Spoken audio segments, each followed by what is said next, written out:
Gentlemen, it's time to get big, because today we're beating Pokemon Scarlet using the buffiest, bulkiest lads in the Pokédex. That's right gang, I'm talking about fighting types. But not just any fighting types, because I'm putting not only my physical body on the line, but my mental well-being as well. Because I'll be shiny hunting every single team member for this run. So grab your protein shakes, your gym cards, and your chicken and rice, because it's time to bulk up and punch out. The journey to become the biggest in Paldea begins like most of our adventures as we're given a choice to pick non-shiny starters. And I do pick the duck because it evolves into a fighting type later in the game, so we'll need him to do that hunt. But for now, I decided to hunt for another fighting type starter. One that would become a fighting type a lot faster than Claxley. And this Pokemon is one of my all-time favorites.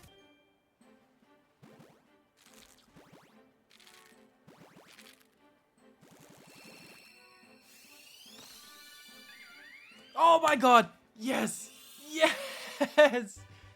Shiny Chimchar! Oh, look at him! My sunburned little monkey. Oh, he's so cute. I name our new buddy Goku, and if y'all can't guess the naming theme for this video, then I'll be very disappointed. And thanks to him evolving at such a low level, we can now have a Monferno before Katie, which is an insane upgrade. And now with his training arc finished, Goku is ready to fight King Piccolo.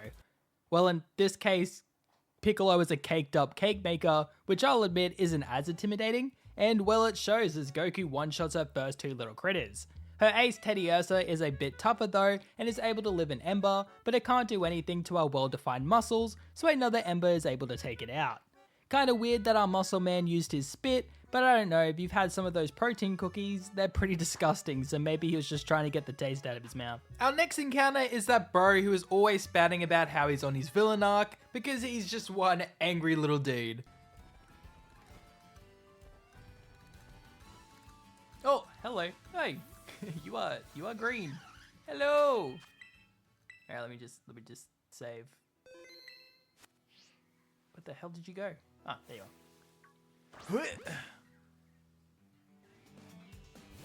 Shiny Mankey!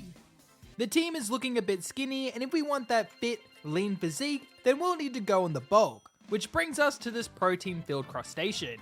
But it doesn't want to be turned into a claw stick, so we have to take it down. Thankfully, it's got a thin shell, so Piccolo can knock it out with a couple of low kicks. Okay, so if Katie was King Piccolo, then Brassius is Raditz. He shouldn't be a problem at all, but here we are.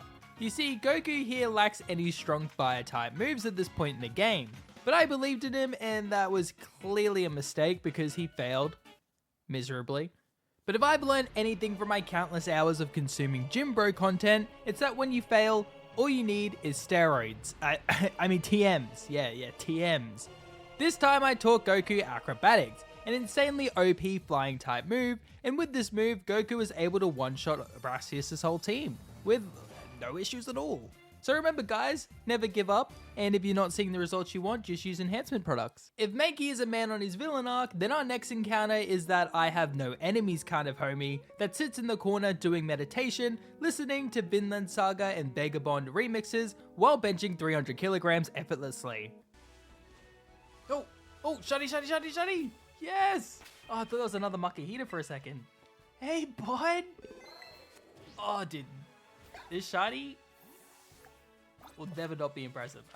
Yes, I know how to use the camera. Stop! Let me take a bit look. Oh, look at him! Dude, he's causing the world to collapse around him. What a beast. I do kind of ruin that vibe by naming him Vegeta, so my bad. While Riolu is amazing, it isn't enough to beat the next Titan, so I go hunting again until I find the cutest little grinder around. Hey! Hey, buddy! You big little guy. God, I actually love this shiny lad so much. This is like my 4th shiny Porbo in videos. But like, look at him. What can I say, dude? Look, he's so freaking cute. Chi-Chi evolves straight away into the adorable Pawmot. And this thing gets a lot of shade thrown at it, but I really like this Pokemon. So be nice to Chi-Chi guys, she's trying just like the rest of us. Chi-Chi carries us against an otherwise terrifying battle thanks to her being a part electric type as she two-shots both phases. And now we have an endless supply of chicken to add to our beautiful, beautiful rice. Thanks to our stable food supply, Vegeta finally trusts us enough to evolve into Lucario, who actually has a higher special attack than physical, essentially making him a buffed up AK-47. With Lucario on the team, Giacomo goes from one of the hardest fights in the game to the easiest as we melt his whole team with multiple Aura Spheres. Don't be sad you lost, brother. Be happy that you still have something to gain. Join us in the gym.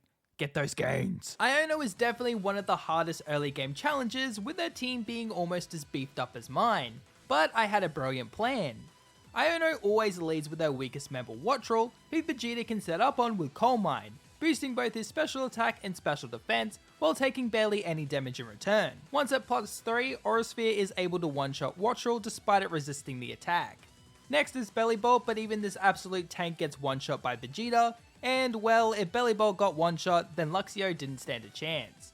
This leaves Iono with her ace Miss Magius, who does actually live in Aura Sphere with red HP, but thanks to the special defense boost from Coal Mine, it can't do any damage to Lucario, which means we can safely finish the battle with one last Aura Sphere.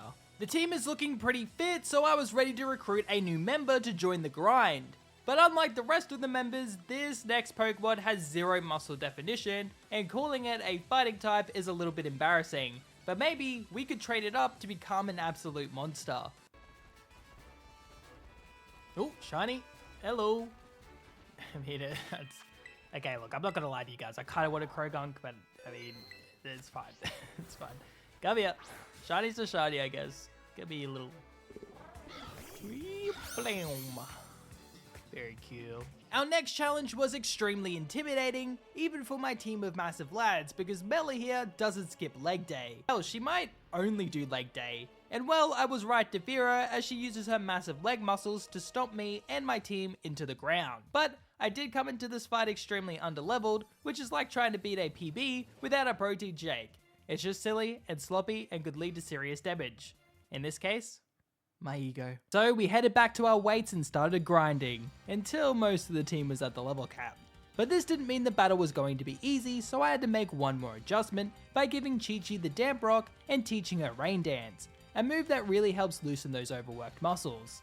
Oh, and also weakens fire type moves.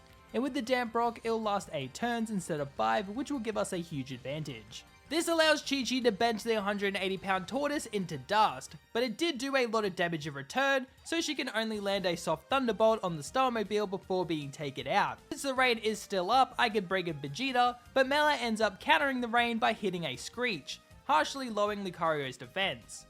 Aura Sphere then does some decent chip damage, but then he's half shot by a Blazing Torque. I was ready to let Vegeta fall in a parallel to when he sacrificed himself in the Boo Saga, but he actually lives on 1 HP. Okay, now surely Vegeta falls. She went for overheat and then she missed.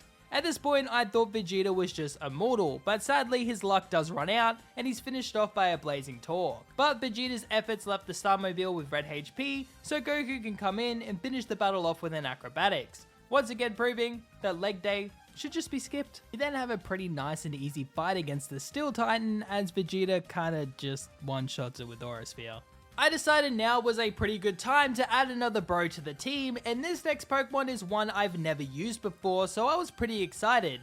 But that excitement died very quickly, as not only does Paldean Tauros have an almost impossible to spot shiny, it's also extremely annoying. But after many hours and a slight concussion, I finally found our target. Wait. Flamingo didn't want to kill it? Flamingo didn't want to kill it? Yes! Let's go! Oh my god. Finally. Oh, yes! Dude, I was terrified that I was going to miss this. It's Kofu time, and this guy looks surprisingly muscular. And look, I wasn't going to say it, guys, but dude's bulky as hell, and it's actually kind of nice to look at. The Bulk Master begins the fight with his scrawny little fish, and Chi-Chi is able to take it out with 2 Thunderbolts. Next is Wugtrio, but a Thunderbolt is able to one-shot it, leaving Kofu with his ace, who is also on that bulk, allowing him to deliver Thunderbolt with yellow HP, as Crab Hammer finishes Chi-Chi off. With the Crab nice and low though, I wanted to give the final hit to our newest member of the team, but Broly needs to get on that grind before claiming any KOs. So I had to bring in Goku, who can finish the battle off with a Mach Punch. Kinda hurts to beat down a homie while he's on the bulk, but I won't feel anything when we destroy our next opponent. Atticus is normally a menace, but luckily we have an OP counter, Vegeta. Thanks to his steel typing, Atticus's Lee can't touch him, as Skunk Tank's only non-poison move is Sucker Punch, which lets Vegeta set up to max defense, then back special attack and special defense. And well, from here Vegeta just sweeps the whole fight. Nothing better than destroying the most annoying fight in the game with pure, unadulterated muscles. With a new level cap, Goku can evolve into his final form, Super Saiyan 4, Infernape. And I think this shiny is actually pretty underrated. Like, yeah, he's sunburnt, but I think the dude kinda rocks it.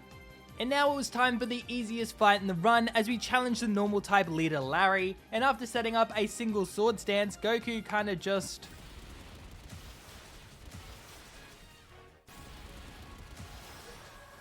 Well, we just did the same thing to Demona.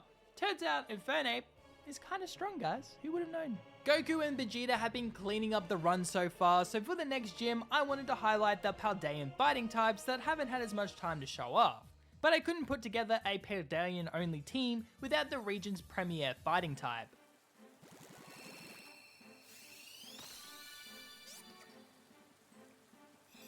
Yo, yes, let's go! Shiny Quaxley! Little duck man, look at him. Quaxley is cute and all, but it's not a fighting type, so we evolve it into its final form, Quavel. And while we're at it, we might as well evolve Piccolo into the OP Annihilate. With the Paldean team put together and fully evolved, it was time to take on Rhyme. Mimikyu and Bayonet double target Piccolo with Shadow Sneaks, but an Assurance plus Rage Fist combo is enough to take out Bayonet in return. This brings in Houndstone, so I break the disguise on Mimikyu with Brawly, and then Piccolo one-shots the Houndstone with another Rage Fist. This brings in Rhyme's final Pokemon, and silly me, I thought Piccolo could just one-shot it, but Mimikyu's Shadow Sneak is able to finish off Piccolo before he can land the attack. Brawly can land a Scary Face to lower Toxtricity speed, as it lands a Crit Hex, which is pretty bad, but also kind of good, because it triggers our Anger Point ability, maxing Brawly's attack.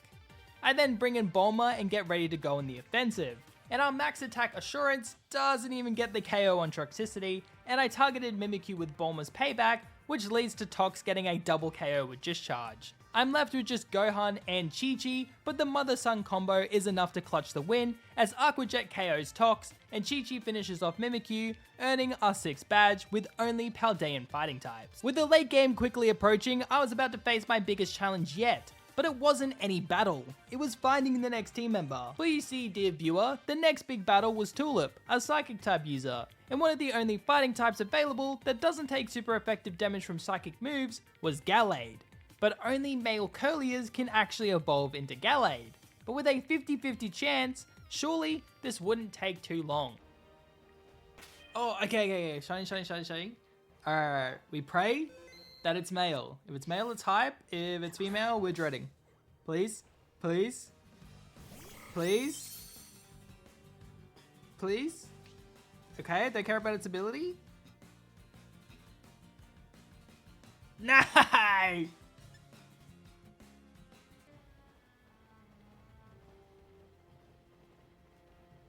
Oh, shiny. Okay. Please. Please, for the love of God. Oh, please. Come on.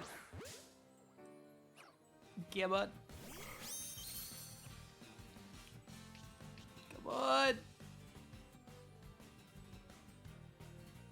Nah! Oh, okay. Please.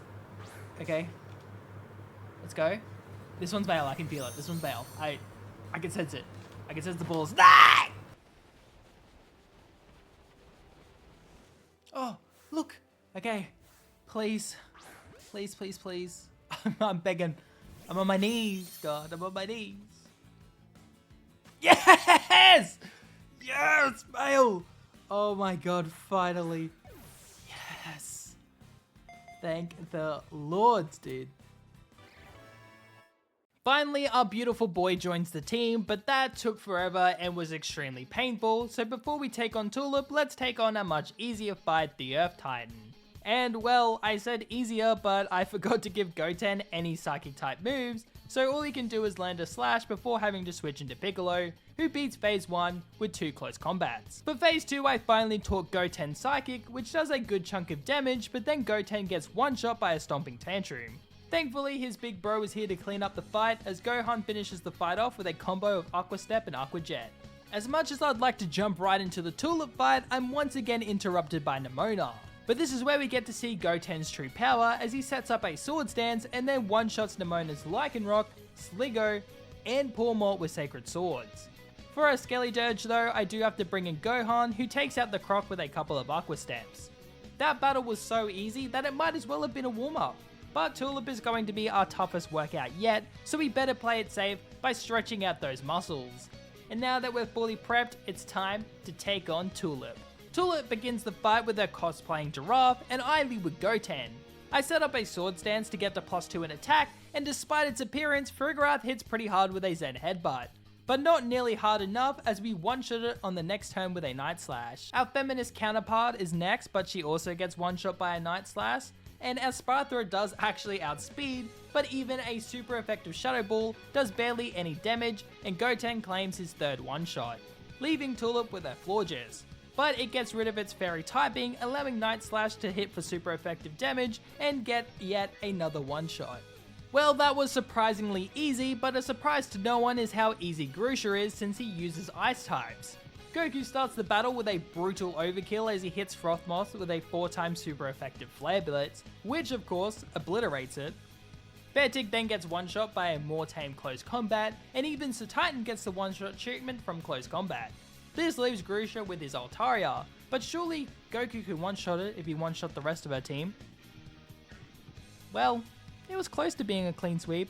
It isn't a real problem though, as Goten can come in and finish it off with a Sacred Sword, claiming the 8th and final badge. Now just because we've gotten the final badge doesn't mean we're ready to take on the Elite Four, as we have a few big battles to get out of the way first. Like Ortega. Don't let his lack of muscles fool you, this man is an absolute menace for our team. So I set off back to the swamp to find the only Pokemon that could defeat this skinny beast. Shiny Gregong! Hey, look at him! Oh wait. Dude, what the hell? Look at his walk! Homie's just like swag with it. I don't know what to say. Look at him. He just doesn't care. Oh, dude, he must be listening to some good bloody tunes. Oh my lord. he just doesn't care. Come here, you silly goober. Yeah, let's go. I quickly evolve Cell into Toxicroak and pray that it's enough to beat one of our biggest counters. Cell starts the battle by setting up a nasty plot, giving him a +2 in special attack, and as far as I knew, Azumarill's best move against us was Play Rough, which would hurt, but it wouldn't be super effective. I was very wrong. Thankfully, I got to +4, which is enough to one-shot Azumarill with Sludge Bomb. Thankfully, Cell then outspeeds Wigglytuff as well and can easily one-shot it. Sadly though, this absolute dog outspeeds Cell and hits a hard Play Rough, leaving him on just 12 HP. But Shell puts it down with a single Sludge Bomb in retaliation. No matter how hard you train though, you can never outrun a car, as the Reverum outspeeds and finishes Cell off with a magical talk. But Cell paved the way for Vegeta to come out and finish the battle off with a few flash cannons. Maybe if you spent less time whining and more time lifting, you would have had a chance. We then quickly take down the last Titan, but this was pretty easy as Chi-Chi takes down the Dondozo phase and Piccolo takes out Tatsugiri. With the final Titan taken care of, it was time to face the final Team Star boss. But one look at Arie and you can tell that Arie here is a gym rat, and she might even hold the current title of Paldea's biggest. I need the official title for myself. It's what we've been working towards, and there was one Pokemon that could help us achieve this dream. Ooh, shiny, shiny, shiny. Yes. Oh, this is... This took me forever. Hey, come back. Wait, no. No, get away. Oh, it's back. Come back. Hang on. I freaking normally did get the hell out of the way. Where is he? Oh, he's over there. Come here. Yeah, let's go. It looks so good. With Roshi buffed up and ready to go, it was time to fight Arie for the title of biggest. So I lead with Gohan, who brings Arie's Toxicroak down to -6 attack with Feather Dance. This allows Roshi to safely switch in, but the first poison jab ends up poisoning us. Normally, this would be extremely goddamn annoying, but this is actually pretty good because I came prepared as Roshi eats his Petra Berry. Not only does this cure his poison, this also activates his Unburden ability, doubling his speed. I then set up a Swords Dance as the second poison jab, poisons Roshi again. Now that is actually extremely goddamn annoying. Thankfully, I was ready for my abysmal luck, so once at max attack, Roshi can heal back to basically full HP with Roost. And now that he's healthy with double speed and max attack, it was time for the slaughter to begin, as Roshi flying presses through Arie's whole team, and even the Starmobile wasn't able to hand Roshi's full power as we outspeed and one-shot it. Something you definitely don't see every day. Stand proud, Arie. You were strong. With everything now out of the way, we could head off to take on the Elite Four, starting things off with Rika, but I had a solid strategy. Duck. The start of the fight was looking pretty dicey as Wish Cash set up a Future Sight before being taken out by an Aqua Step, which hits Gohan pretty hard, which means he's in range of an Earthquake when Dongban enters the field. And thanks to its sturdy ability, we can't one-shot it. But the power of friendship is OP, so thanks to a Hero Mashima moment, the Duck Strat goes off without any more problems. They really expect me to battle this undeveloped, pathetic creature, so well, it's time for another OP strat. Monkey. I lead with Goku, who sets up a Swords Dance expecting Cop Raja to use Stealth Rocks, but it goes for High Horsepower instead, but thankfully it misses. We then kinda just pray and hope that High Horsepower can't one-shot us as Goku lives with half HP and sets up a second Swords Dance. From here, Goku can one-shot most of Poppy's team with Flame Wheels, but Magnezone is another Pokemon with Sturdy, so it lives with 1 HP. Thankfully, it throws by setting up a light screen, so one more Mach Punch can finish it off, and Poppy's ace Tinkatongue gets outsped and one-shot by a close combat. Well, the easy fights are over because Larry has evolved from being a montage moment to one of the hardest Elite Four members as he now uses flying types, which is going to be quite the problem for my muscular men. Larry leads with Tropius, who just barely survives a flamethrower, but is nice enough to set up the sun for us.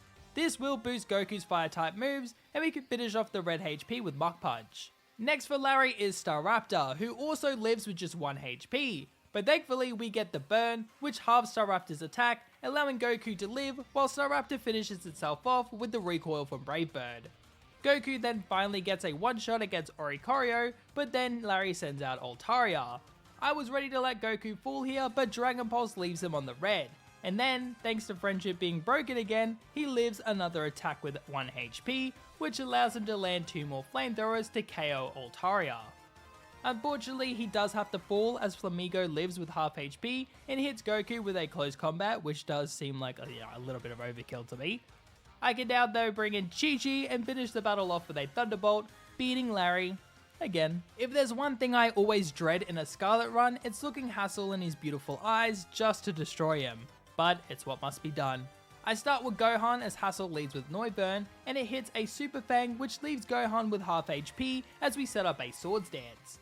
Neuburn then hits a Dragon Pulse, but it isn't enough to take down Gohan as he knocks out Neuburn with 2 Aqua Steps, leaving him at +2 speed.